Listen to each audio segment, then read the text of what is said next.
I'm back with another episode of Semi-Pro, this time bringing with me Mahone. He is the analyst recently announced for Ninjas in Pyjamas, NiP, and he's best known among the general public beforehand for his analytical YouTube content. So, one of the reasons why I wanted to have you on here was even before we heard about the announcement was I was definitely interested in going into a deep dive about the content itself. But before we get into that topic, since it's definitely the most pressing news, it's the most interesting to most people, I wanted to ask if you had any inclination as to how that analyst position even came to be. Was it something where they approached you? Did you have other offers or a past experience working with other teams, especially top tier teams? Or how did that all come about? Can you tell us anything about that? Yeah, so first of all, thanks for having me on the show. Yeah, to answer your question, yeah, NIP, they actually approached me. Threat, he sent me an email, sent me a message, and he was basically, hey, do you like, I've seen some of your stuff. It seems really good. Like, would you be interested in being an analyst for us? And I just kind of, we did a little bit of a trial period and things kind of went from there.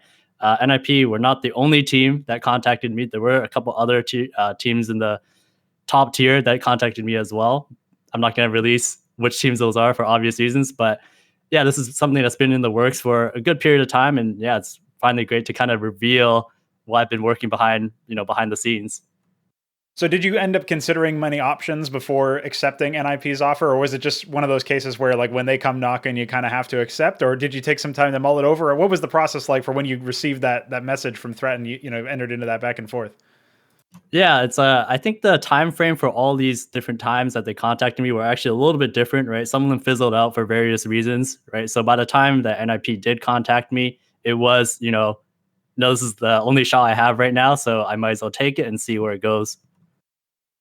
All right, so it looks like it was a situation where it was, you were already interested in the process of becoming an analyst anyway. Was this something that was like one of your aspirations going into content creation in general? Because like when I look back at your channel, I see the oldest analytical piece seems to be about 3 years ago, and then there's this wide gap. I don't know if maybe some videos got uploaded and then you phased them out or what happened there, but there's almost a 2 year gap between that video and the next one, and then obviously it's been steady going ever since. So when you started working on this sort of content, did you have some inclination that maybe this would be useful for teams and you might be able to serve a more direct purpose, influencing how Counter-Strike is played at the professional level?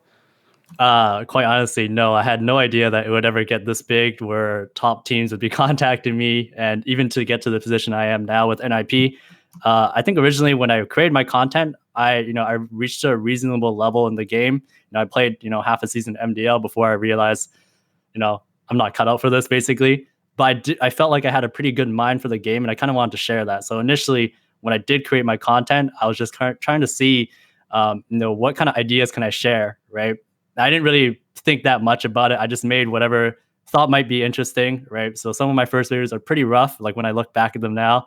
But as I started to create more content, I started realizing that I had more people that are watching it, and not just anybody, but people who are like on pretty good teams, like teams that were main, advanced. And I was just like, I think I have something pretty good here. If these kind of teams are like, that's what my content attracts. I think for that brief period of time last year, I took a little bit of time off from creating content. There was maybe like a 4-month gap or so. That was actually when I was coaching the TGS team. That was my first experience coaching a team. It was a pretty good experience for me because I learned a lot about how a team should really work, right? And this team was only like, this team was at the IM level, but had a lot of players who played in advanced. So really just like kind of like a favorite to win IM. We placed third that season. But yeah, that was a really good experience for me to kind of realize like what kind of things are missing in some of these players, where even if they are at an advanced level, like what kind of things were they missing that I could potentially create content about. So that's when 2020 hit, and I basically decided that based on my experiences there, these are some of the things I feel like some players at this level might need. And then eventually I kind of turned into, I was trying to experiment with different formats. I was trying to see, what really clicked. I was trying to kind of understand like how people would consume my content and like from what level. And this is something I've mentioned on my channel various times, but my content is more for the people who are experienced at the game. Like they're competitive, they play on teams. Like, so if you're like a team that's in intermediate, main, advanced, MDL, like my content's more targeted for you. I'm not targeting the people who play matchmaking or anything like that. And that's really who my content is catered for. And because of that, I try to gear everything towards that, right? So I do involve a lot of team aspects. I do get comments sometimes like, hey, can you like do some solo stuff? I try to include it when I find it. But in general, that's kind of like the direction that my content went, where I am trying to cater to these players who are at the upper end level. And then as soon as I started getting some attention from, some of these pro players, not necessarily offering me anything, but just messaging me saying like, hey, you got some really good stuff. That's when I realized like I have something really special here. So that's pretty much where my content came from. So how would you characterize the transition between a sort of like a fan of Counter-Strike to starting in this analytical role and then going on to coach like you were describing, and now being not only just an analyst that's respected among players, among fans as well, but also an actual analyst for a top team, not just somebody who's just on YouTube, so to speak. How would you sort of describe your journey, I suppose? Like, has it been a little surreal to go from just somebody who's making YouTube videos, again, just in air quotes, because it does take some effort and it takes obviously some knowledge to impart it all, but going from that to working with a team in an official capacity, there must be some element of it that is almost like too good to be true. Yeah, it's if you had told me right when I started my channel, like even at the start of 2020 when I started like taking YouTube more seriously, that's like if somebody told me it's like, hey, you're gonna be working for a top team by the end of 2020, I'd be like, I don't believe you. Like I don't think the pros would find what I have that valuable. I feel like most of them should know this kind of stuff, right? But it turns out that that's not entirely always the case, and there's always new things to kind of learn from different pro players, right? A lot of pro players may not have the time to necessarily dig through a ton of demos like I would. So that's why it becomes a little bit more valuable to them, where they see it's like, hey, I see that Jax, like he does this at A ramp, or next he likes to play this way at catwalk. Or, like I didn't think of it that way. So that's where I kind of really think the value really turned out to be. And I do get messages from time to time, even from people who are like an MDL and stuff like that. Would have never thought that, my content would kind of reach that audience and be able to kind of engage them in that way. Yeah, well, the other thing too is that it's not just like this is going to be really interesting analytical food for thought for the people who are analytically minded and are just fans, right? It's also useful in a sense of if I'm on Mouse Sports and I'm going up against G2 and I see, oh, there's this video of Jax's tendencies on Inferno or Mirage, and I'm going, maybe I want to pick that map into them. I'm going to go and watch that video and learn something useful, and it's almost like a scouting report prepared in that way. Did you have any thoughts about that? Like, I'll put it to you another way. Were there any cases where you were watching or reviewing the demo for some sort of professional level game and you noticed that, oh, wait a minute, they're actually like responding to this guy's tendencies? Did you ever find anything that maybe you could have attributed to like them watching your videos because you remembered, oh, that guy reached out to me and said my videos were good, and now they're playing against the team that was specifically about the video that I made? And like, was there anything like that where you could trace the lineage back to something that you might have made? No, I don't really think I could find anything like that. That's very interesting to even consider. I think more of the time, whenever I was watching those matches, I would be more like, if I made a video on somebody, I might watch the match and be like, hey, I found in my video there's like 5 of these things that he does in this match right here, right? So that's more of what I noticed. Right? I didn't necessarily see it from the other team where they're able to kind of react appropriately in reacting to what was in my video. But I think in general, like with my content, I try to be a bit more instructive, right? My goal with my videos is really to be like, hey, I kind of use the players more of just an example, not so much as like, there's other content out there where it kind of focuses more on like the player's unique aspects, right? Which there are to some degree in my videos. But a lot of the time it's more so like, hey, if you want to know how to play, mid window on Mirage, like this is exactly how Fallen plays it. And these are the ways that he reacts, right? It's not anything special to him doing it. It's more so like I'm trying to illustrate it in such a way where you can do it too, right? And I'm explaining how you can recognize some of the tells to kind of put yourself in those positions. I've noticed that when I'm watching a lot of your content, it does seem somewhat free form in a sense where you might not necessarily have scripted every single line that you say out, right? In a way, there's almost like a little bit of, I don't want to call it chaos necessarily, but a little bit of, working as you go and you're going through the clips. Could you enlighten us a little bit to the process of how you put those videos together in terms of like, you select the clips, and do you know exactly which clips you're going to watch for a specific video before you even start recording? Or is that something where you record a bunch, you give your analysis, and then you sort of cut down from there? Yeah. So I think with the way I make my videos, first I start with an idea of, what kind of spot I want to cover first. Like I'm just going to go over like, or majority of my content is where it is the spots, right? For those, I kind of get an idea. It's like, hey, what kind of spot do I want to cover, right? Is it A ramp on Mirage? Is it, is it mini on Nuke or outside on Nuke?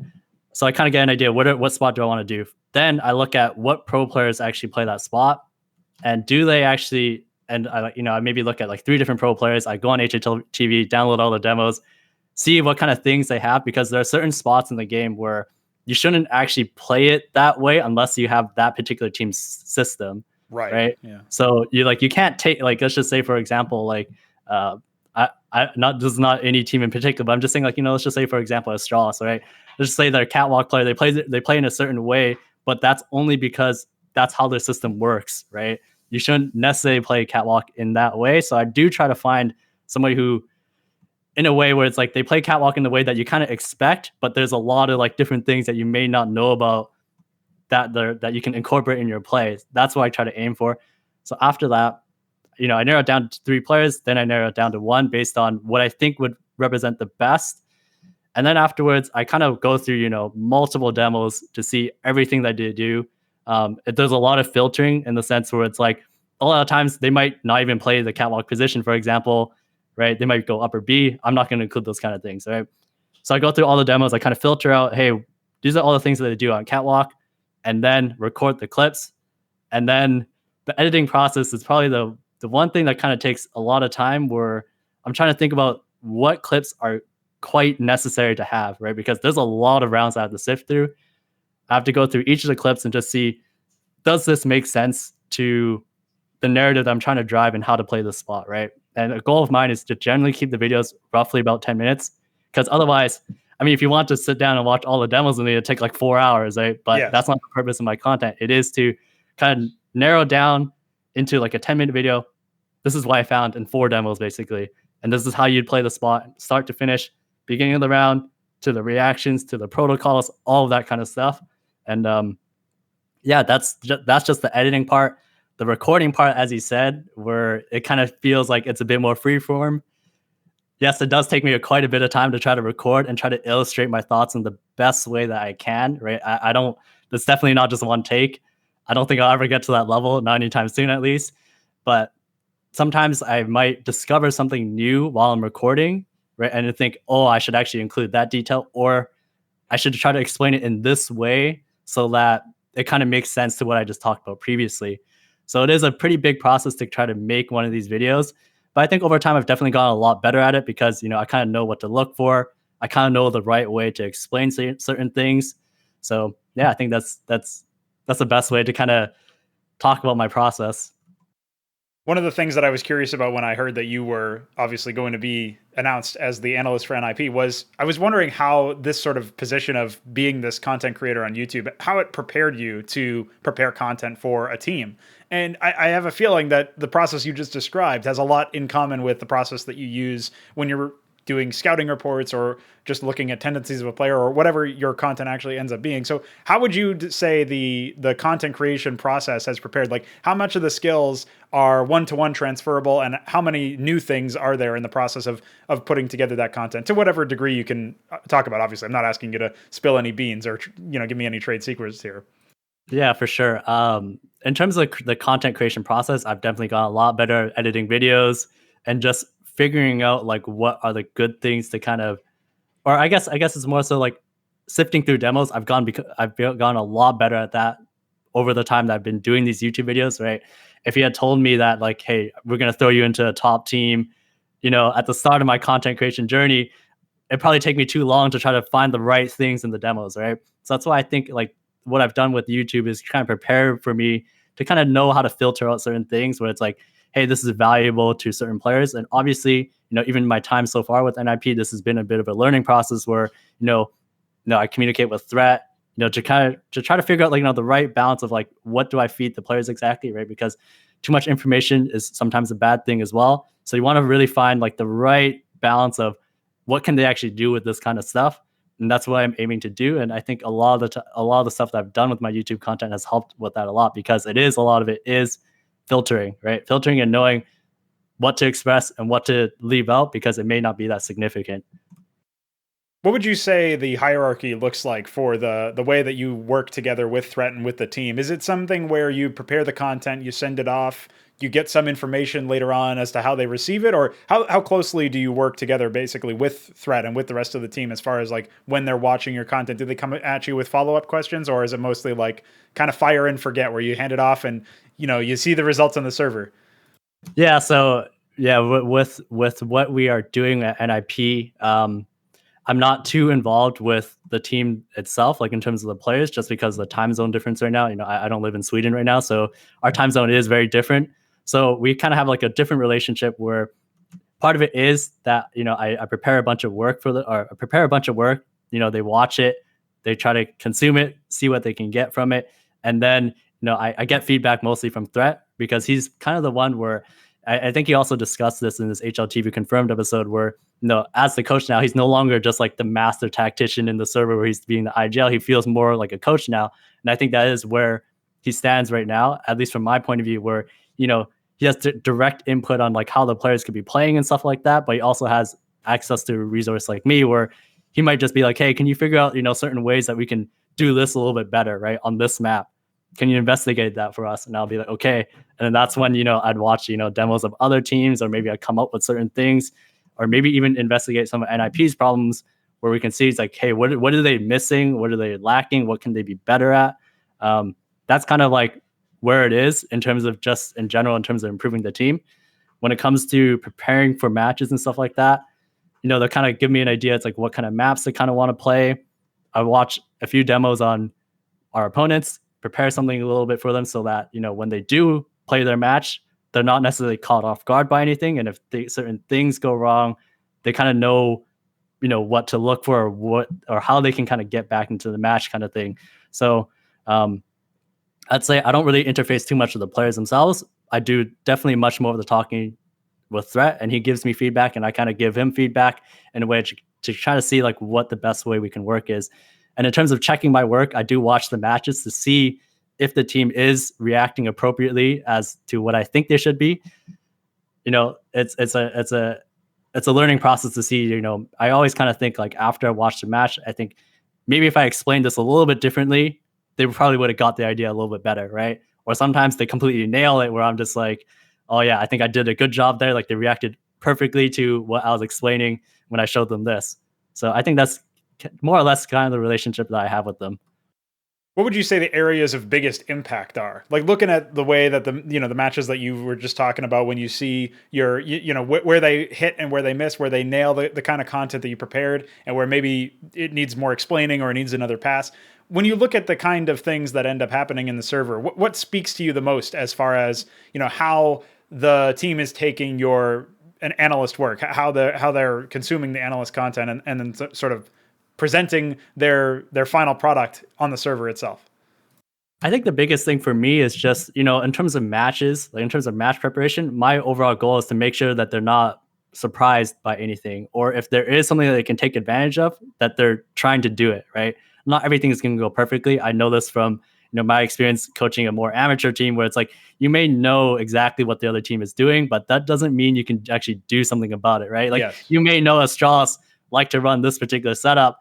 You can do everything you can to try to counter it, but they may just execute it better, right? And that's like the biggest thing where no matter how much you prepare, sometimes it really just comes down to the execution of it, right? In other cases where, some of the stuff I do for them is more geared towards trying to improve them as a team, right? Sometimes I see immediate change, right? Where I'm just like, okay, there's no way they came up with that themselves. They definitely watched, what I came up with them for. So yeah, I think that's the kind of the biggest thing, right? And the thing is as well is that it's not like I have access to their practice or anything like that. I kind of get like intervals of their matches, right? So I get to see, it's kind of like a, what do you call it? Like a time slice of each match where I can kind of see like the improvement, or maybe like some of the things that they're trying to adjust, right? And that's probably the most fulfilling part about being like an actual team's analyst, where you can kind of see, has their work actually translated into anything sort of tangible from a match to match basis, right? And this is slightly different as opposed to if you're involved with watching the team play every single day, you don't really appreciate that difference in the same way because you're seeing them every day. But if you only see them from, every couple of days or so, you can see where their improvement is.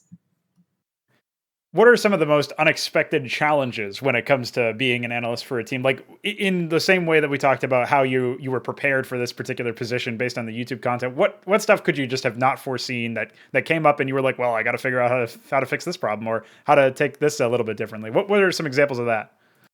Yeah, so I think the biggest thing for me was just I didn't really being an analyst, right? A lot of the time for me, it is I'm trying to figure out like, or at least I should step back a little bit. In my YouTube content, a lot of the time I'm trying to be more instructive, right? I'm trying to teach people how to play a certain spot more or less, or try to teach people a certain concept, right? One of the things is that it's a little bit different where instead of doing that, you're more so trying to tell them like in terms of a match preparation, trying to tell them like, hey, how do you exploit this, right? And this is a very, very different thing that I'm used to doing compared to my YouTube content, where it's more so like I'm actually actively looking for where's the other team weak? What can we exploit? Is there even anything that we can exploit, or is there something that we can kind of use in our advantage, right? I don't really have to go into this stuff when I make some of my videos where I'm just kind of explaining like how does a team, like how does a player do this and why do they do it, right? You may know why they do certain things, but that doesn't mean you can counter it. So that's why in my match preparation for them, so far that has been the toughest part, where it's just trying to figure out, first of all, what are those weaknesses? It's not what I'm used to doing, and how can I kind of translate that to the players so that they understand they're not caught off guard. So far we've talked about the different kinds of content that you've made, not only for the YouTube channel, but also for this team as well. Is there a situation where they might ask you, or maybe they've already asked you in some capacity, to prepare more specific targeted kinds of content? Like I'm thinking maybe in an imaginary world far from now, they decide they're looking for a replacement or a sixth man to come on for the team. Would that be something that they might approach you and say, hey, can you prepare a scouting report on these players and figure out, who do you think is the best and present all that information to us? Would there be something like that where they might approach you to do a different kind of analytical content that would still benefit the team? Yeah, I definitely think so. Like in the future, I can definitely imagine, somebody might be wondering, it's like, hey, let's just say they do go for that sixth man position. I don't know if they do, right? But if they do go for something like that, they might ask me, like, hey, can you go through all his demos, kind of see his reactions, like see how he plays some of their spots or some of his spots, and see, is it good, right? Just because you have reference for all my videos that I created before, where you can kind of compare at this point now. It's like, how does this player play in comparison to this player, and does he make the right decisions? So I do think in the future that could be where my content goes, and I kind of think of that in a way. My YouTube content in a way kind of does that a little bit. I remember that when I created that Tizian video on Nuke, Tizian was already facing a little bit of criticism from most people because, he seems like the weaker kind of fragger. But when I showed that video, I had a lot of people saying like, man, this guy is like a god. Like this guy is so smart, right? So I kind of think in a way I do that a little bit with my content already to kind of raise people's stocks, I like to call it. Just so that people from the outside who may not understand completely, like what kind of small things that a player might do that you don't really realize.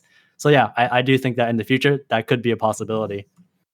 What are some of the tactics or strategies? Like you were talking earlier, you kind of have to zoom in a little bit more when you're dealing with, prepping for a team that NiP is going to go face at the next tournament or something like that. Are there any specific things that you have to try and look for, or any adjustments you have to make to the style of the way that you normally filter out the demos and break down the content? Is you said earlier you're kind of focusing on very specific things that maybe will provide you with an advantage. Is there maybe some examples you might want to throw our way, or any sort of way that you can talk about the changes that makes to the process of actually filtering through the content?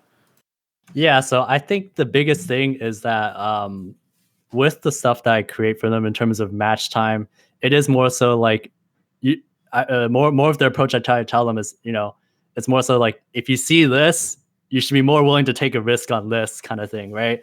You don't want to completely tell them like, hey, if you see this, you should absolutely do this, because there's a chance that the other team doesn't actually do it, right? And you don't want to be that guy who just told them, hey, this is like 100%, this is exactly what's gonna happen. You just, kind of want to tell them, hey, if you see this here, or if you don't see this, rather, be more willing to take more map control here, or be more willing to be more aggressive here, or maybe be more passive, right? It's like those kind of details where it's like, that's kind of what I'm aiming for, where it's like you want to take the advantages where they can get, or where they can, but not so much to the point where it's like, I don't want them to put all their eggs in one basket kind of thing. It's more so be willing to take more risks here if you happen to see this or you happen to not see this.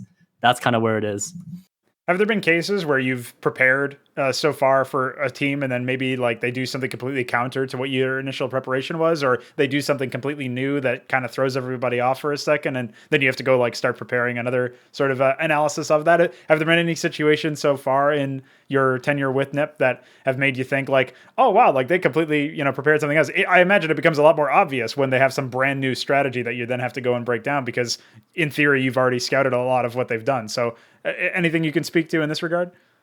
Yeah, there has been a couple cases where I've seen that it's like, oh, they're not quite doing this as much as I thought they would have, like based on what I've seen in the demos, right? Like it's more so it more so comes down to that because like I mentioned before, it's very difficult to know, like you can't account for a team maybe slightly switching things up, right? And this is one of the things as well. It's like even for NiP, where sometimes they might make a slight improvement on a map, like a certain area, as a result of something that I've created for them, right? Somebody who might have been trying to scout out NiP might be like, hey, this is normally what they do. It's like, hey, they aren't throwing this smoke or they aren't doing this flash. Hey, we could try to take advantage of it. But then all of a sudden, the next match you see they start doing it. That's when you start realizing that it's like from a map to map basis. Sometimes there are going to be cases where it's like they're not quite going to be doing exactly what you thought they might have been doing, and that's just kind of like the reality of what it is. And there are times where it's like sometimes the map veto doesn't go exactly the way you think it does. And in some of those cases, sometimes the time you spent preparing for that, kind of goes to waste, right? Well, of course, there's the counter example to what we're talking about right now as well is the average fan might think, oh, an analyst, and they're preparing some scouting information. That's pretty cool. That'll give them an advantage. Until everybody starts getting analysts and every top team starts preparing these scouting reports, and then it kind of levels the playing field a little bit. Have there been cases where you've actually had to turn the focus inward in that respect and say, like, sort of metagame what other analysts or other coaches or other tacticians, strategists might be doing in other cases where they're studying NiP and they're looking for the same things that you're looking for in other teams? Have there been cases where you've actually studied the demos of NiP and prepared some content on that respect to say, hey, you guys got to change this up or consider doing this a little bit differently or anything like that?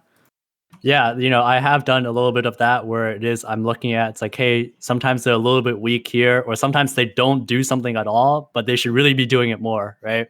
So those are the kind of things where it's like I'm looking at it where it's like you really need to be doing this more, or at least try to. Like maybe it doesn't work out in practice for you guys, but at least it's something for you to consider, right? Because there are going to be some teams where it's like it works out perfectly for them because of the play style of their players or because of the way they kind of approach the game, all that kind of stuff.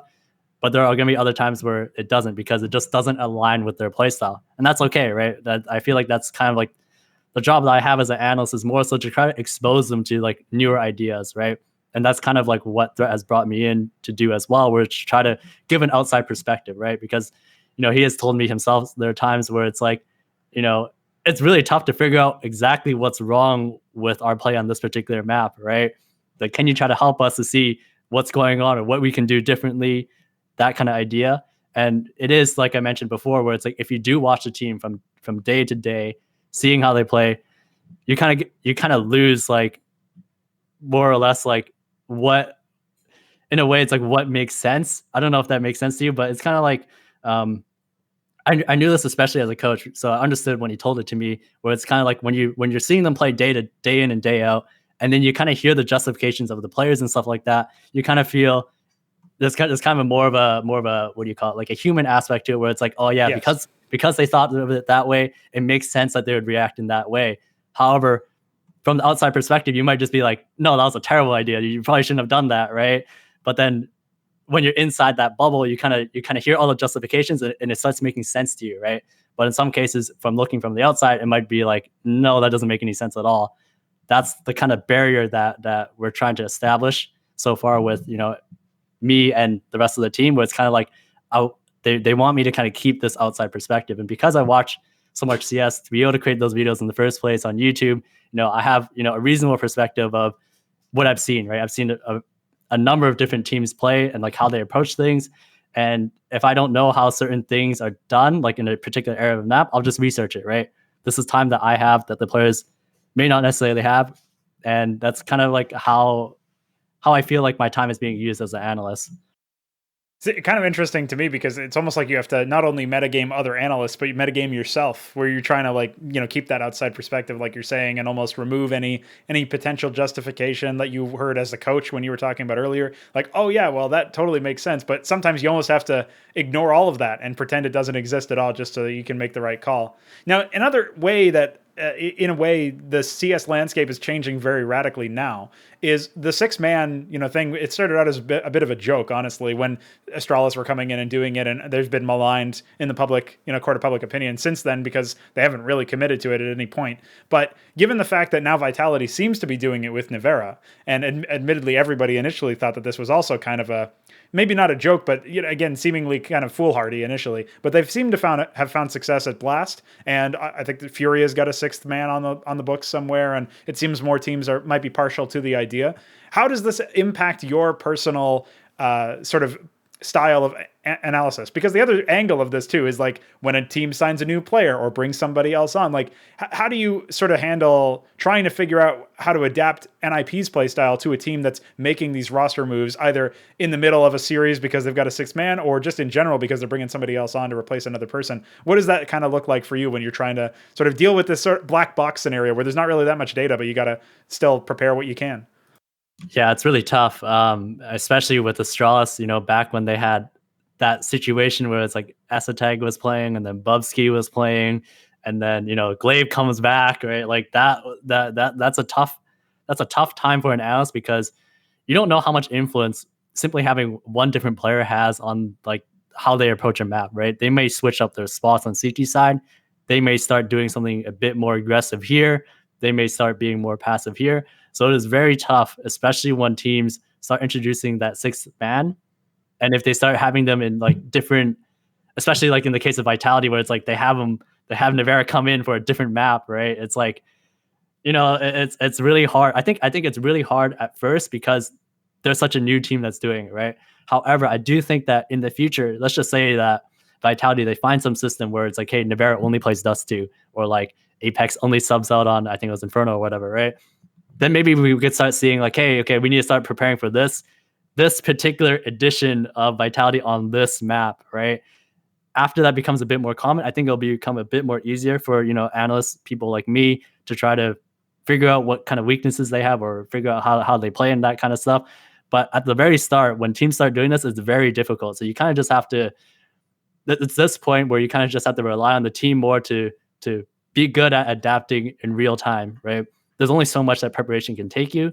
And especially especially as well, when you kind of prepare a team to do something at the start, like a potential game plan, right? If you counter it too many times, obviously the other team's going to start doing things a little bit differently. They're going to start doing things that you may not have seen in the other demos, right? So that's also another thing where the game plan or the preparation, it can only take you so far. After a certain point, the players really have to take over themselves.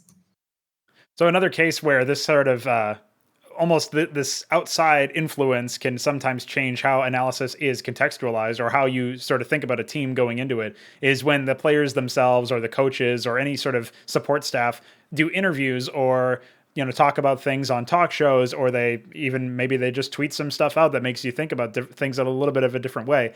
In some cases, you got to take that with grains of salt, especially depending on the source. But for example, there was a case where recently Ziwu mentioned that he was never really interested in being an opper as much as he was interested in being a rifler. Then they bring Nivera in, who's obviously known for his opping skills, and he's opping on Inferno most recently. So this is a case where you can at least draw a through line, but up until the point where Ziwu actually picks up a rifle instead of an op most dominantly, you almost can't take that, and say, oh yeah, well now we'll prepare as if Ziwu is going to rifle, because like who would be crazy enough to sort of just assume that and take the player on their word. But how much does that add weight to the analysis that you do? Do you take into account anything that's said outside the server, or is it all focusing on what's already been done? Are you all about like studying the film, or to what extent do player comments or coach comments sort of weigh on the analysis that you prepare? No, I don't really look at what people say outside of the game, because the game is really the best indicator to see exactly what they do. Because I think sometimes, even for myself, I catch myself doing this where you kind of feel like you play this one way, or you may feel like you have a tendency to do this, but like in reality, when you really watch your play back, it's like, no, not really. You actually do this a lot more, right? So that's why I really look at a lot more is what the what does the actual game show me? So what does the actual film show me?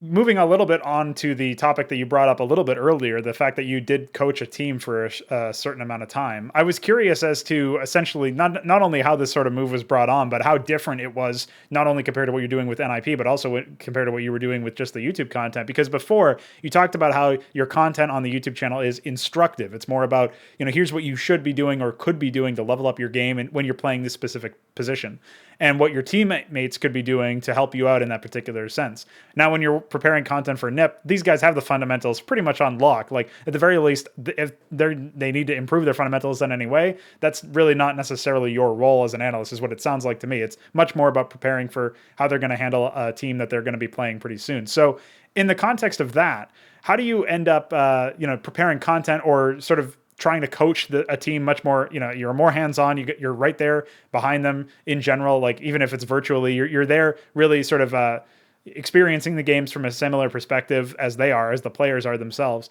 And so it's definitely going to be a different approach, generally speaking, to when you're being an analyst for a top tier team and you're doing so remotely. But how exactly did that overall approach take?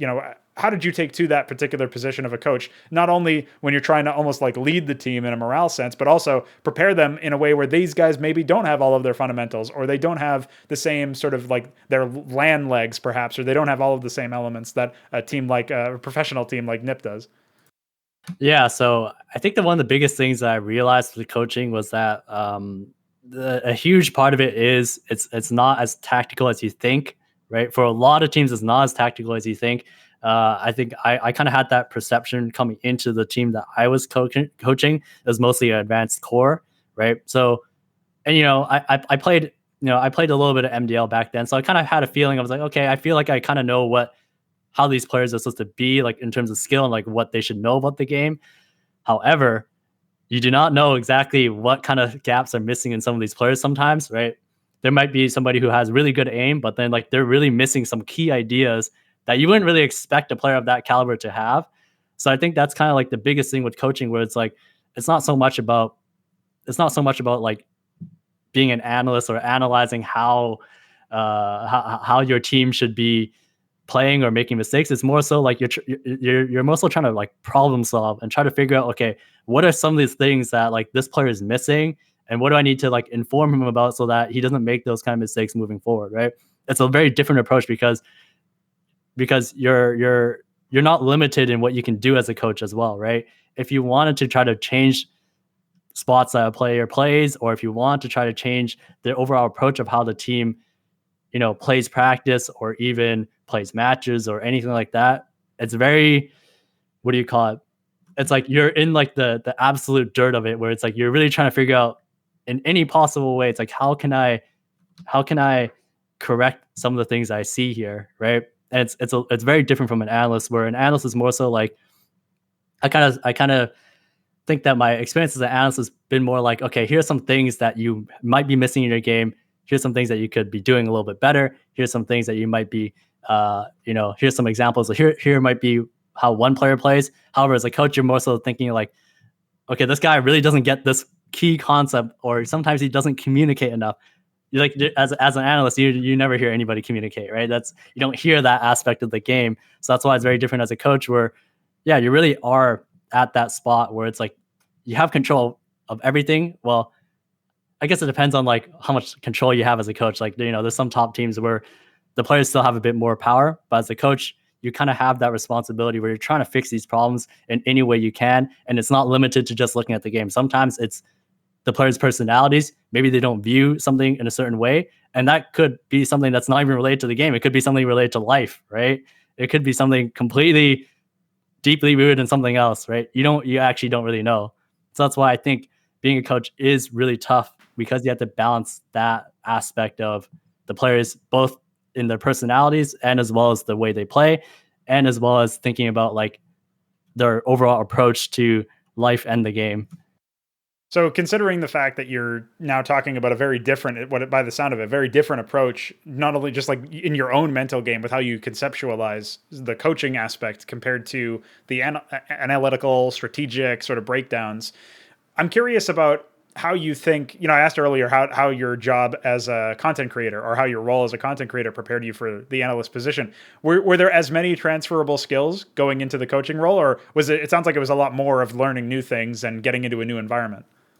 No, I think it was a lot more of learning new things, and as well at that time when I had started coaching that team, I feel like my content wasn't really as streamlined or as good as it is today. Right, it was still a time where I was just kind of experimenting. I was trying to see, hey, I think this is interesting. How can I break this down, kind of thing. Whereas now it's much more like it's almost like a challenge for me whenever I create a new YouTube video. It's like, hey, how can I explain this particular concept because it's something that teams may know about, but they may not have had somebody explain it to this level to them, right? That's like my main goal with some of the more recent YouTube content that I've been doing. So yeah, I'd say that at that time, I would say it's more so that my experience that I had with coaching that team more so drove what my content is today, because I learned a lot more about like what players at this particular level kind of need help with. A problem that I've seen a lot in especially the tier 2 and tier 3 of North American teams, but I think it's generally a problem with lower tier teams and sometimes even upper tier teams that have a lot of like raw skill but maybe not the best leader or the best tactics, is oftentimes I've seen emulation at play a lot, where maybe for example, I think it's RBG is the team. I always call them RGB because it's an epic name for them. But so RBG is this team, and they've got what I've heard anyway from other people who have watched them a lot more closely than I have, is that one of the things that they try to do is they try to play a tactical game. They try to play the correct way, similar to peak era Astralis, where they had all those tactics, but they don't have the same team play as Astralis, and probably don't have the same aim or clutch factors as Astralis does, because there's all these intangibles, in some cases raw stats, that are in favor of Astralis in that particular example. And they've just been doing it for a lot longer. So when you see teams in the lower tiers, maybe this is also something that you noticed when you were stepping into the coaching role yourself as well.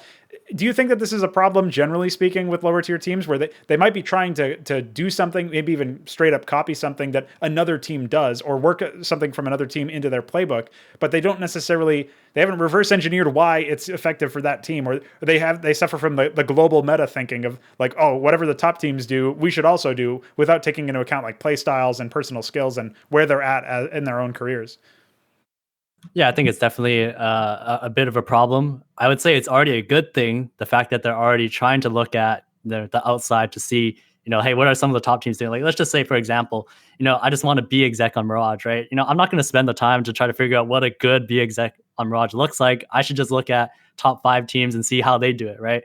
I think that's a good starting point. However, like you mentioned before, it is important to try to see like what kind of players you have on your team, and to see if even implementing that exec even works for your team, right? So let's just say, for example, if you're a team that's like very default heavy, right? So like every round you play defaults, you kind of establish map control everywhere, and then you try to do this exec in one round, it's gonna be painfully obvious to the other team that you're gonna be setting up some sort of exec, right? So you want to like make sure that if you are planning to implement some type of strategy, or like some kind of strat at least, into your team, that you want to know how to mask it properly. So you want to know like, hey, does this fit into like how we already kind of play, right? Like if we already kind of do B execs and we kind of set it up so that we can do it without being, flanked super early or having to fight like a stacked bomb site, then yes, then we should just get to the point where we should try to copy the pros and just steal all their nades and stuff like that. And at the top level, there's a lot of teams that already do this.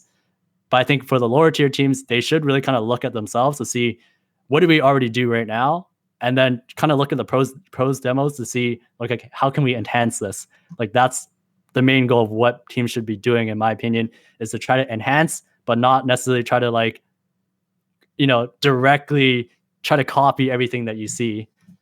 Right. If you don't have the foundations of the pros, then whatever you're bringing over might just end up collapsing or not working in the same degree, right? So It won't work in the same way that you think it will. You may think it has instant success, but there are so many other things that you didn't do to kind of set up yourself to get to that point where it will work very well.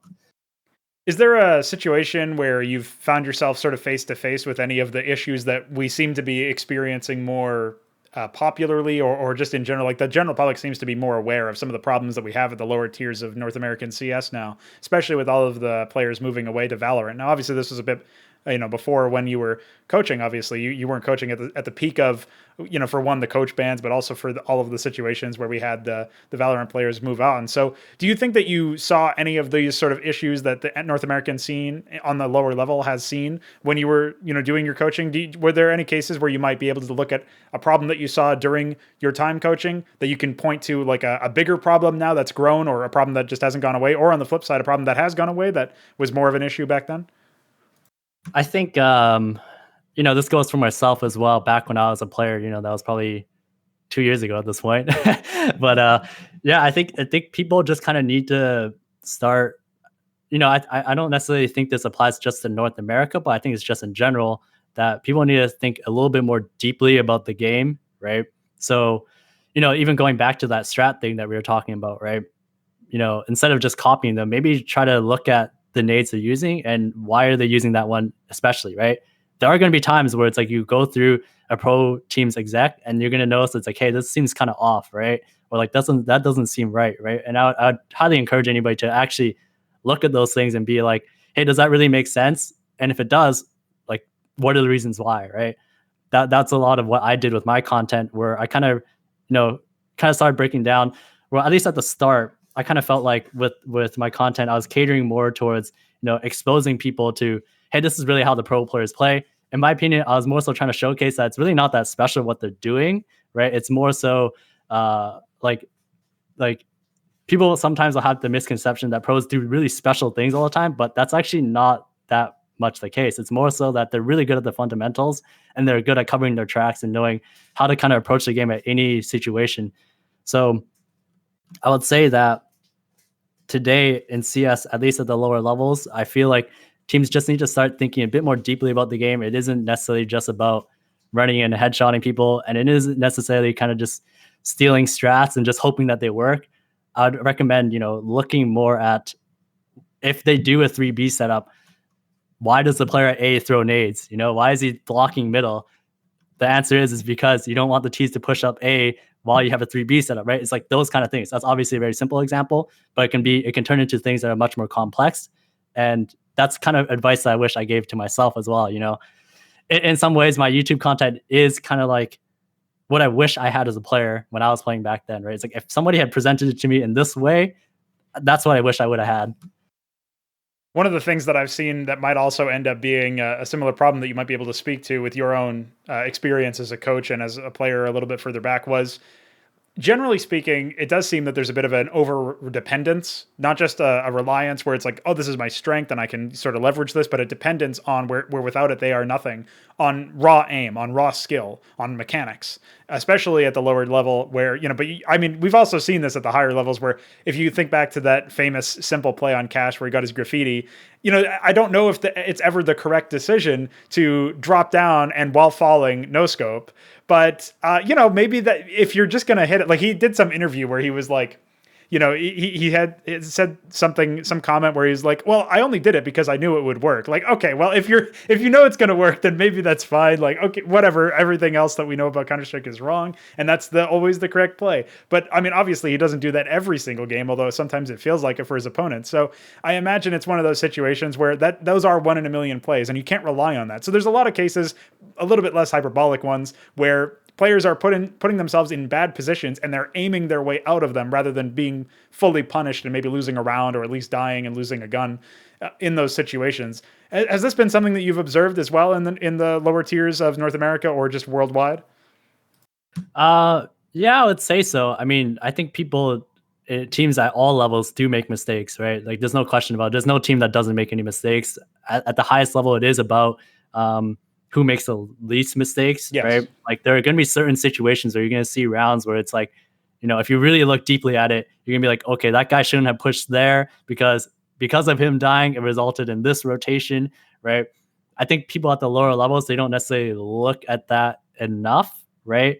They may look at it, but they may not like go from A to B to C to D to E, where it's like this created a whole chain reaction. And this is something that I kind of realized like back when I was coaching or even back when I was a player, where some people would just say, it's like, oh, I just missed my shot, right? It's like, well, were you even in the right position to hit that shot? Was it even a reasonable shot for you to hit? Should you even have been in that position in the first place? And since this is an anti-eco round, should you even have been contesting this, right? It's like going down like that kind of stream, right? Where some people, I don't think they like go down that deep. They just maybe go down a couple layers where it's like, yeah, I shouldn't have played that position. But the bigger picture is you shouldn't have been playing that position against a save round because you ultimately gave yourself an opportunity to die in that area. So I think that's kind of like where things are. And obviously, as you are in the lower tier levels, you're going to see much more of those mistakes. At the pro level, you're not going to see them as much, but that's not to say they don't happen. Yeah, one of the points that I'd like to expand upon a little bit is when you said that it's at the pro level, at the top, the highest level of Counter-Strike, it's about who's making the least amount of mistakes. Because my home game of Brood War is very much like this. Like the game is just impossible to optimize. There's so many UI restrictions. There's so many like little things that you could always be doing better. And in much the same way, like you could, as Simple and Nico and some of these other star players, Ziwu more recently, have sometimes shown us, you can just not miss shots, I guess. Like if you're really that good, there's always cases where it doesn't really matter where you position. If you aimbot on their head all the time, then they're going to die. So, much like in Brood War, I feel like it is about, how do I make less mistakes than my opponent, or how do I punish them on the mistakes that they make so that if I do make mistakes, they don't end in, a GG. They don't end in a game defeat. They result in just, me having to pick up the pieces from that point onward, but I don't otherwise get punished. Are there situations where you've seen this happen at pro play somewhat recently that you could speak to, or any sort of situation where, maybe even historically, it doesn't even have to be recent, but anything that made you think about this sort of paradigm of thinking within Counter-Strike of like, oh, this is a case where a team made a mistake but weren't punished, or they made a mistake but they were punished, and it was so punishing that they ended up losing a round or a game off of it? I think I see more examples of this guy's in the exact right spot, but just didn't work out for them. Like I remember there's something that I like in one of my match preparations for NiP. I kind of told them that it's like, hey, he likes to play this spot here generally, right? So if you are gonna aggress it, be sure to pre-aim this area. And I remember seeing that one time, and then it's just like, well, he just got his head blown off anyways, right? Like it didn't make a difference. So I think it's more so those situations I see more of. In terms of like mistakes, like it's at the pro level, I really think that it's more so that the other team just really knows how to react to them and kind of force them to make mistakes, right? Like in some of my videos, like especially the Sprout one against OG on Nuke, I had a couple comments of people saying where it's like, oh man, at first I thought like, OG, like they were just making a lot of mistakes and on their CT sides of the rotations, but it really just seemed like Sprout, like they just had like the perfect call for everything, right? And I think there's actually many more of those at the pro level than you think there are. Not to say that there aren't mistakes, but it's just that there are so many situations where the other team has just put themselves in such, like they've made the right call and they've put themselves in the right spots where it's just that it doesn't take much for the other team to make a mistake and to allow them to capitalize on it.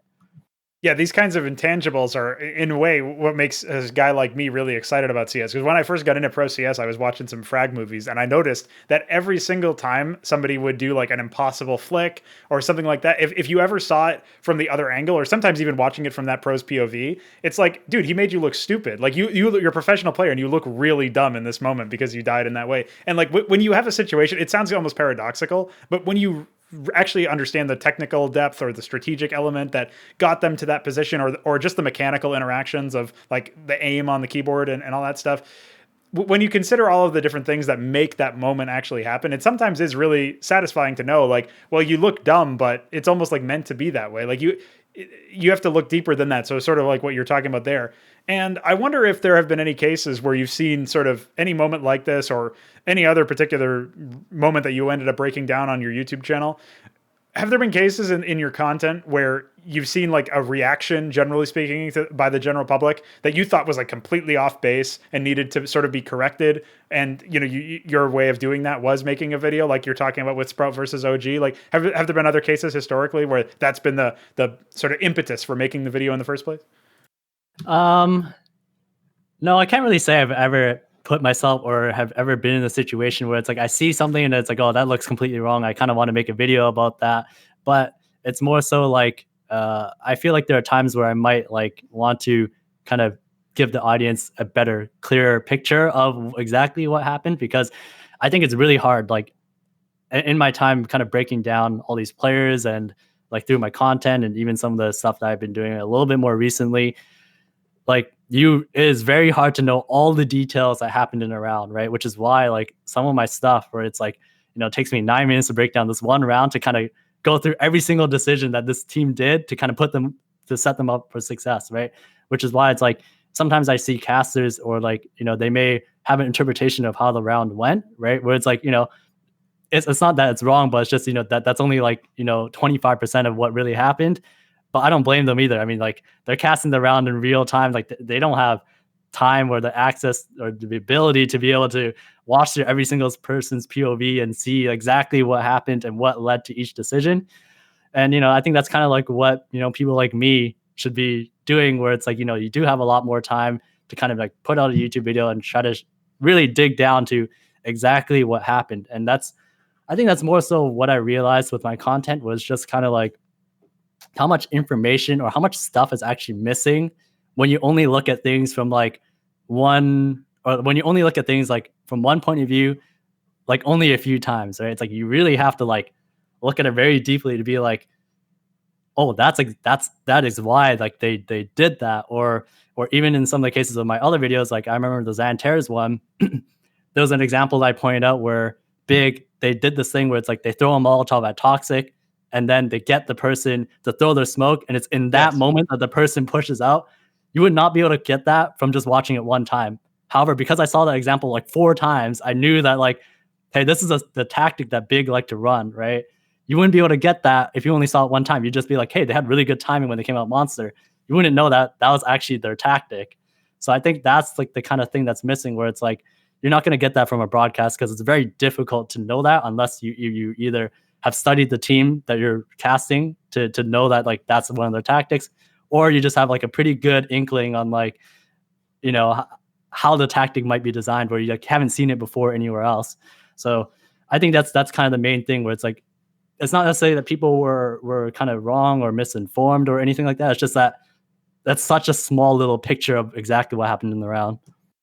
Now, have there been any sort of situations where you've thought back to sort of the beginning of your content creation sort of career and thought like, oh, if I had this sort of tool, like you talked earlier about your process, and like, oh, if I could have laid this out beforehand, or if I could have just skipped the learning curve. But there's also been some improvements. I most recently in the demo viewer by Valve, but even beyond that, like we had Skybox somewhat recently, a couple of years back, and we've had some improvements in just how we approach analyzing and breaking down rounds, sometimes on the broadcast, but also sometimes just in the context of a YouTube video. Have there been any developments where you've really felt like, oh, this is a really big level up for the ability to make content in the first place? Yeah, so I would say that like the addition of some of this newer software like Skybox and even any other like 2D demo viewers and that kind of stuff, anything that helps you save time is really, really crucial to being able to create content and being able to kind of look at rounds over and over and over and being able to look at different rounds to try to cross-reference them to see if there's some type of trend. I would say like when I first started creating my content, like, last year, when I look back at this stuff, I'm just like, man, I wish I had the process I had today. But obviously that's just kind of how it goes, where you are supposed to improve as you create more content, right? It makes sense for that to be the case if you really do care about what you're doing. So yeah, I would say that over the period of time, with some of these new demo viewers and stuff like that, it has made my process a lot easier. It's a lot faster for me to go through things.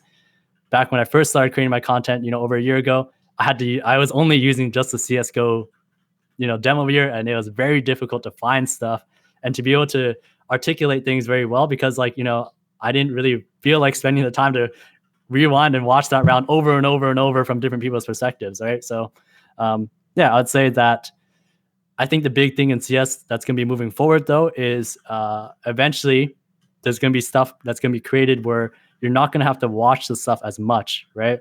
So whether that's extracting the demo data and stuff like that, like is there certain filters that we can create or that somebody can create where we don't have to watch as much of it, but we can still get a pretty good picture of like how certain things are done. I don't think anybody has come up with a really, really good solution to be able to do this, right? Because it'd be like the ultimate time saver if it was implemented properly. But I think that'd probably be the next step. The demo viewers is where we're at right now, but I think the future will be when people create things that can extract the demo data so well that you don't necessarily need to watch it like through and through. You spoke earlier about, hearing the caster's take on a round and how that sometimes that's an incomplete picture of what actually happened in the round. Obviously, another thing that has been leveraged recently on broadcast are these 2D sort of demo viewers like Skybox, like we were just referencing. So I'm curious to know what your take is on the analysis desks and the breakdowns that you see on broadcast, if you happen to watch much of those. Like, are there good insights there, generally speaking? Do you end up agreeing with a lot of the points that they put forward, or do you also think that even on that context where it's not, you know, a free form, you know, YouTube video that you could really go deep on and sort of control the pacing of, because obviously they got a show that they got to, you know, continue onward with. Do you think that even that limited format is also preventing them from sort of seeing the whole picture? Yeah, I definitely do think that the format that they're in, that it is preventing them from seeing the whole picture. That being said, they still do a very good job with the time constraint that they have, right? They still portray, or they're still able to explain a lot of like what happened in the match, and they're able to explain the flow very well.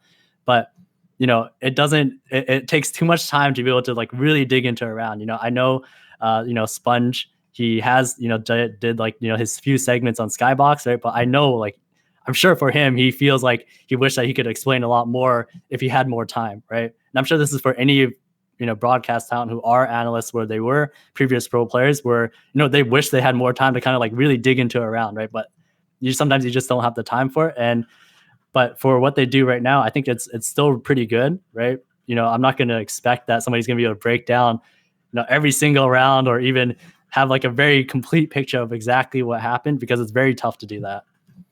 Across both commentators, especially the color commentators, who are generally seen as an authority when they speak about a tactic or you know, breaking down a certain reason why one team succeeded while one other team failed in the middle of a round, but also on the analyst desks as well, basically across all parts of the broadcast. Do you think that there's any room for improvement with how certain concepts are framed or communicated to the audience, or do you think it's a sort of situation where it's difficult to see a way to improve it given the format that they're in, given the circumstances of the time constraints and the fact that they're watching in real time? Do you have any ideas for how they might be able to level up the quality of the analysis that they're bringing to the general viewer?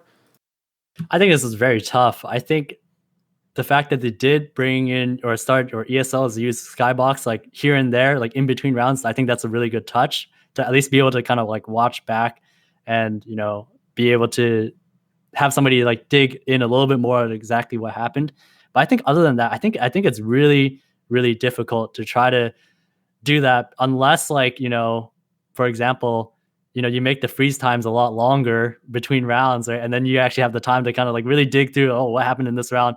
Why did this player make this decision? You know, why did it really come down, or why did the fate of the round really come down to this engagement here, right? It's very, you wouldn't be able to get all that kind of information in such a small time frame, right? If there was, like, you know, a halftime thing, right? I think maybe during halftime, instead of like ads or whatever, if they had, you know, a longer segment where they could kind of break down what happened in the half, you know, maybe that could be something they do. But I think it's, in general, it's pretty tough to kind of, what do you call it, make it better in this way without kind of sacrificing time, right? Because that's really the toughest part, is being able to kind of show the round from different perspectives, and you just simply don't have the time to really do that. Over on Flashpoint, apparently they're going to be doing something similar to that. They're not in the middle of the games or rounds themselves, but they're going to have more extended analyst-esque segments and stuff like that. So given a situation where you were given more time to break down a round on a broadcast, do you think that there would be some sort of obvious path to take, or is it just more of what they've already been doing on the analysis desks? I think there's one other thing. I just thought about this. You know, like, for example, ESCA refrag. I think that's a great tool to use to like really experience how executes happen, and as well, it's a great way to kind of see if certain things are working or not working. So I think a combination of using ESCA refrag to kind of illustrate how an exec works, while at the same time trying to show how a round unfolded, is probably the most optimal way that I would do it. So, for example, if there was a round where there's an execute at Monster, for example, I could try to say, okay, this is why these players decide to try to play here in the site, because, you know, if you decide to play in these different spots, and I would use ESC refrag to demonstrate, you're going to get Molotoved out, you're going to get flashed. There's going to be something that makes it difficult for you to play in this spot. And then, you know, relay it back to, that's why in this round you saw these players play in this spot. And that's why, you know, they're able to shut down this exec. Or maybe, you know, if the exec was so good that's like, even if they were in these spots, they still got, you know, mauled basically. I think that's kind of like the best combination, where I think that's the one thing that's kind of missing, where it's like, I feel like some players maybe people who are less experienced, where they don't necessarily know how high up the pro scene is, they may think it's like, oh, why didn't the guy just play over there? Like, why didn't he just do that? Like, that just seems so intuitive, right? But then if you show it from the perspective of using ESC or refrag, you can get the idea where it's like, no, it's actually not very easy to just play there, right? So I think that's where I would go. A mixture of both. We're showing, if you're in this situation yourself, this is what would happen to you, and also what happened in the round, and explaining it really well.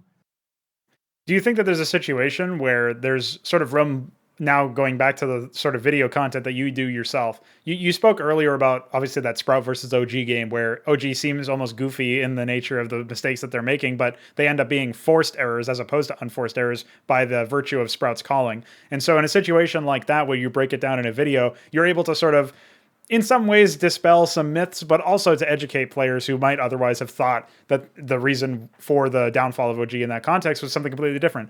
Are there cases now where you look to the YouTube content that you are able to produce and you see not only ways for it to be instructive with how to play individual spots, but also ways to level up the overall scene's understanding of tactics in Counter-Strike?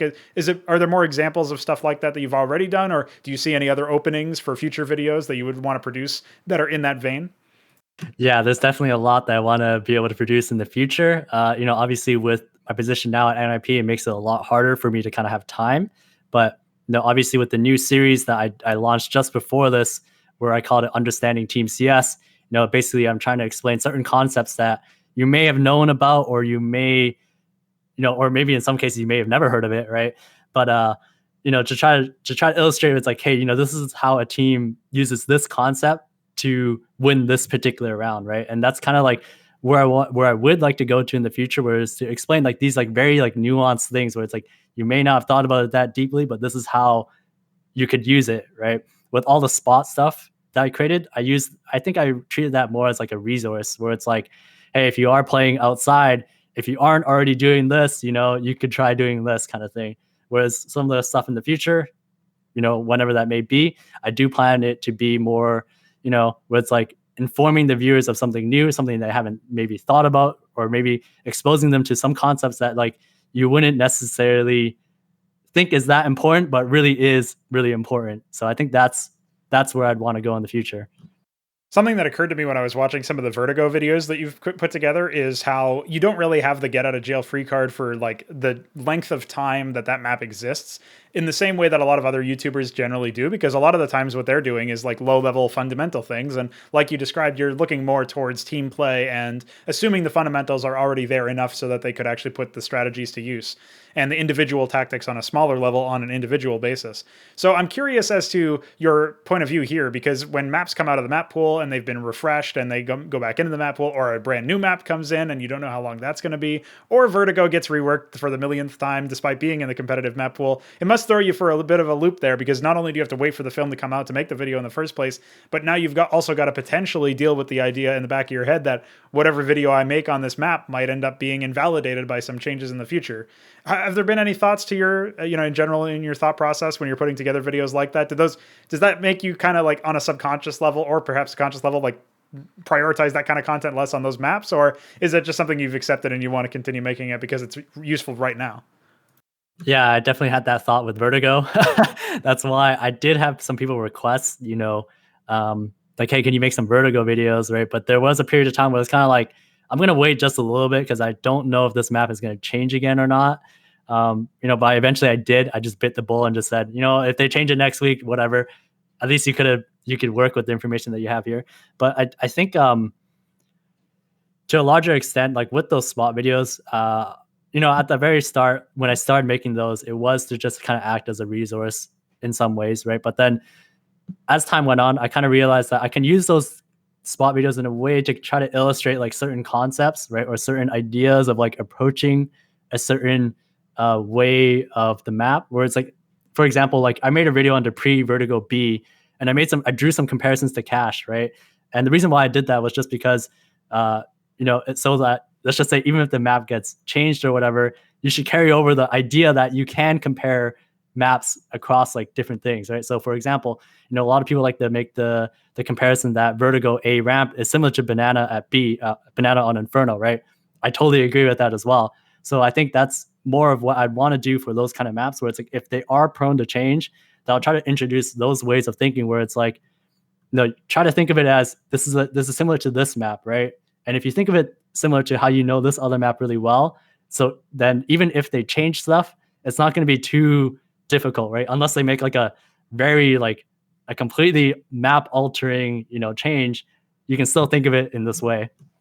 Right. There have been other cases too. I noticed one of the comparisons you drew when you were talking about the T's advancing up mid, looking into both CT and the approach to A, that you drew a comparison to brackets on Inferno A, where you kind of have to clear both sides at the same time. And that's one of those areas where it sticks in your mind that this is a concept that might be able to be workable on multiple sort of situations. And you even gave a reason why he's, I think it was Kenny S in this particular video, why he stayed to one side of the wall as opposed to the other one before switching off. So there's like concepts that you can take away in general for how you appreciate the impact an angle can have in that particular context. So essentially the root of that particular question is the longevity of your videos and how long they can remain impactful for. I was curious if you had any particular video from a little bit of a way back that you still think holds true to this day in a way that like a lot of people can get a lot of value out of it, or conversely, are videos that you made relatively recently that maybe don't have the same impact that they did just a couple of months ago or something like that?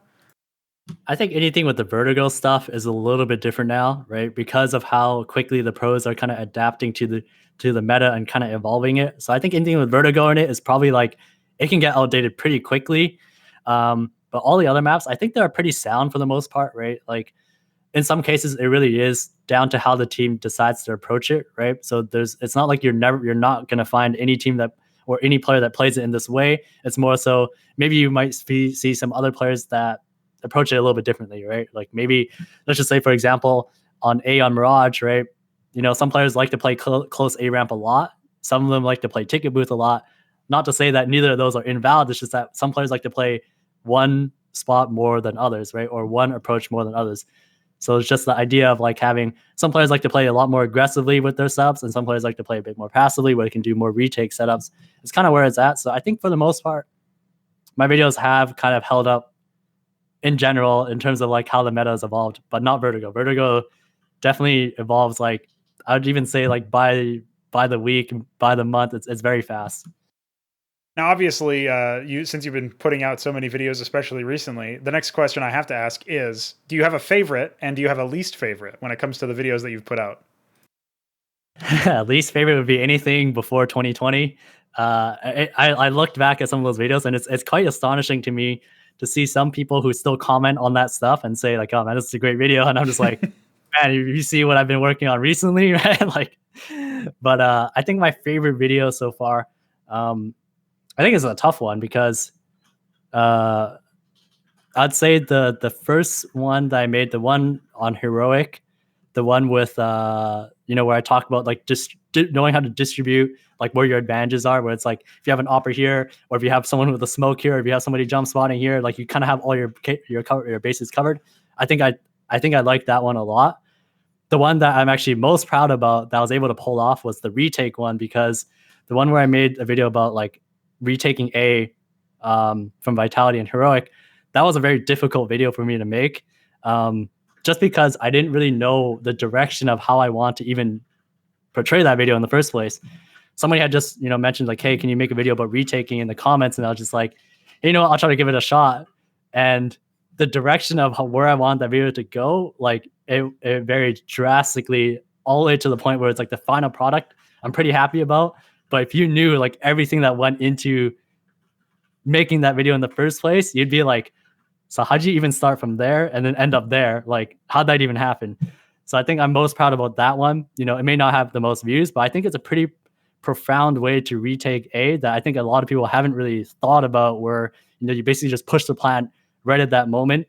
And like, I think a lot of people didn't realize that that's actually like a tactic. It wasn't just like a spur of the moment kind of thing, because a lot of the time when you do think about retaking bomb sites, on the plant, it's much more of a spur of the moment thing where it's like, okay, as soon as he's planting, we're going to try to do the retake now because, they're slightly lower in the numbers while the guy plants. But to see that retake was actually like somewhat of a planned tactic, I think is what makes that video so powerful to me, and just the process that went around it. So yeah, I'd say it's probably that video. Now, one of the first things that we talked about, well, maybe not the first, but certainly something earlier on in the interview, is that you mentioned that when you're dealing with looking at NiP and looking at the weaknesses that the team might have, it benefits to have that objective analysis looking into it, and that when you're dealing with something day in and day out, it's quite difficult to appreciate those differences or any particular weakness that you might have. Now, much in the same way, by playing or consuming high-level Counter-Strike for a very, very long time, day in and day out, it's very easy to get kind of trapped into the thought bubble of this is what we are right now, and it's difficult to imagine what could be different. So I'm curious if you have any thoughts on the meta that we're in right now, as far as how teams are dealing with the high kill reward or cash reward from the pistol round onward. Obviously there's been a lot of money changes going back about a year ago.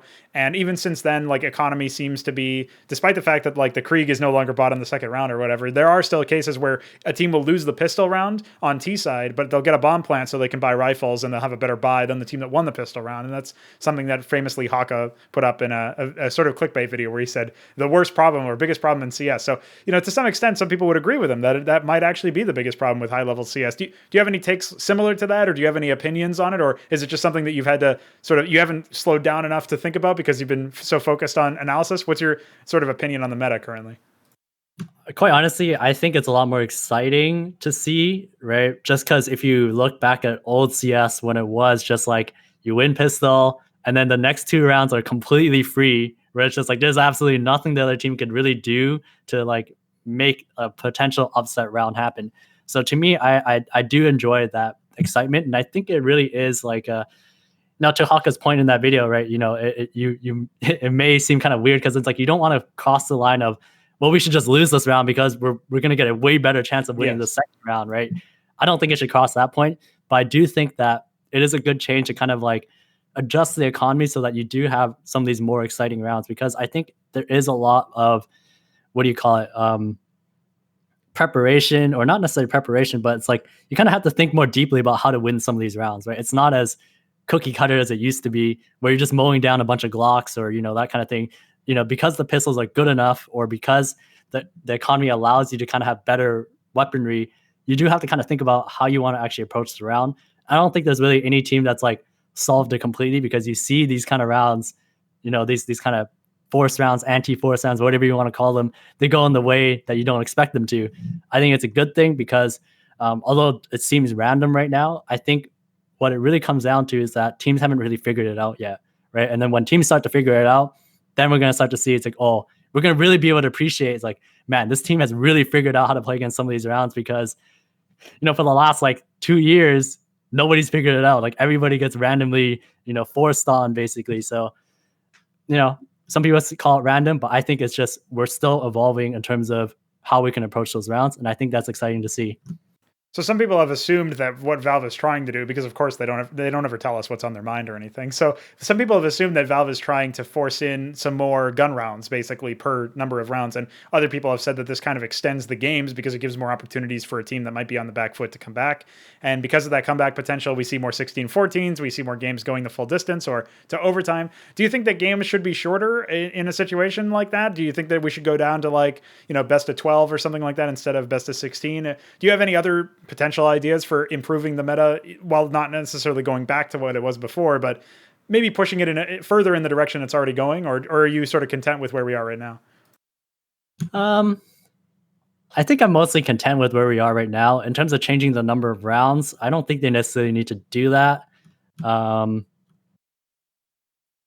Admittedly, some of the complaints have been because of the tournament scheduling as well, where there's so many tournaments. So not only do we have so many games that go long, but we have so many games, period. So it could also be that, like, not necessarily the most fair basis for any sort of change to come out. Yeah, I was going to say that I don't think that really solves the root problem, right? Like even lowering it down to 12 rounds, it doesn't solve the root problem of there's just a lot of games in Counter-Strike right now. Like let's just say, for example, like, like a traditional sport, right? Let's say like basketball. Let's just say somebody says like, oh, there's too many basketball games. They're not asking for you to change the, the quarter times, right? Like they're just asking you to have less games kind of thing, right? So I don't think that's necessarily the way to kind of solve this problem. In terms of like the meta and like where I'd like to see it go, I don't really think I have any huge opinions about this. I like the way that Counter-Strike is going, where it's not like what it used to be, where, it's fairly predictable. It is unpredictable right now, but again, like I said, I think that's only because teams haven't really figured out the optimal way to kind of approach some of these rounds, right? And it's very difficult, right? But I think that's what makes it exciting.